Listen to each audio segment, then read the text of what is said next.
60-second adventures in religion. Number 1, religion as social control.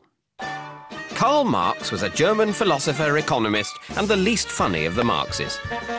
In the snappily titled Contribution to the Critique of Hegel's Philosophy of Right, he famously called religion the opium of the people, in that religion was not only used by those in power to oppress the workers, but it also made them feel better about being oppressed when they couldn't afford real opium. He thought that if the comfort blanket of religion was taken away, at last the workers would have to do something about their terrible condition. In Marx's dream of a communist revolution, religion would be abolished and the workers would be so happy being equal, they simply wouldn't need it anymore. But unfortunately for Marx, the revolution in Russia came after he had died and gone to wherever it is that atheists go. And by then, Stalin and his gang had proved there were lots of other ways to oppress people which didn't have any of the fun bits of religion, or indeed opium.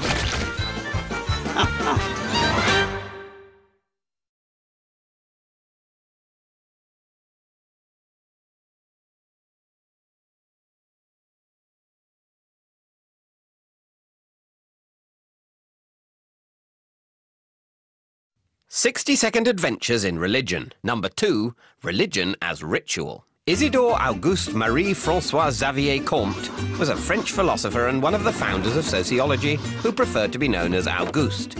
He believed that society went through 3 stages. First, that primitive people thought things they didn't understand were down to some sort of supernatural power. Next, they developed these basic ideas into the concept of an abstract God. And finally, they would cast aside religion and take up positivism, only believing in things that can be observed and proved. But he worried that the ritual of religion had become such an important part of society that removing it might cause chaos. So to fill the gap, he tried to establish a religion of humanity that would focus on charity, order and science, and maybe he'd throw in a jumble sale or two. Other thinkers have followed along similar lines, including John Stuart Mill, Alain de Botton, and those hilarious people who put Jedi on the census form. Unfortunately for them, a secular religion never really took off. But society has managed to fill the ritual-shaped gap in lots of different ways.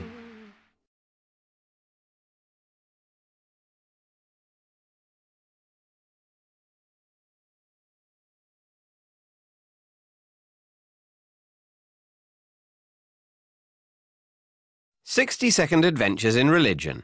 Number 3, religion as a mother. Why do so many people picture God as a man?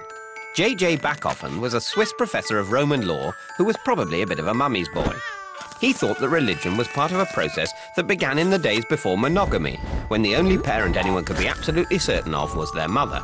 So when people tried to make sense of the mysteries of nature, it was only natural to attribute them to a motherly character, hence a widespread prehistoric religion based around motherhood.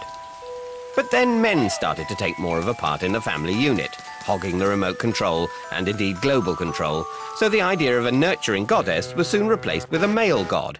Logical though this sounds, there's no proof there ever was a widespread matriarchal religion, so either Bachofen was wrong or those female gods were really good at cleaning up after themselves. But his ideas have inspired others, including scientist James Lovelock with his Gaia hypothesis that suggested you can better understand the whole biosphere of the Earth by seeing it as a single entity in a metaphorical female form.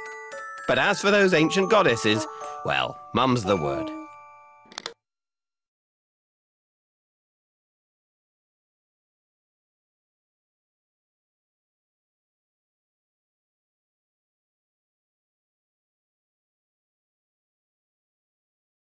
"60-second adventures in religion.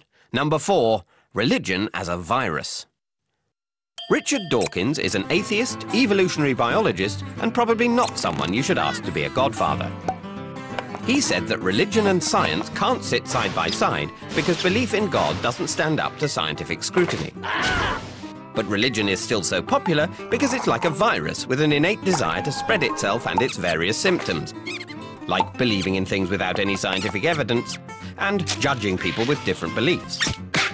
Like a successful gene, this cultural phenomenon, or meme, has features that made it likely to be passed on, like being adopted by music and art, or threatening that non-believers will be put to death. Dawkins's ideas have been pretty successful at spreading themselves. Nowadays, he's more widely known for his views on atheism than his work on evolution. although for book sales, he's got a long way to go to catch up on religion. Maybe he should try some viral marketing.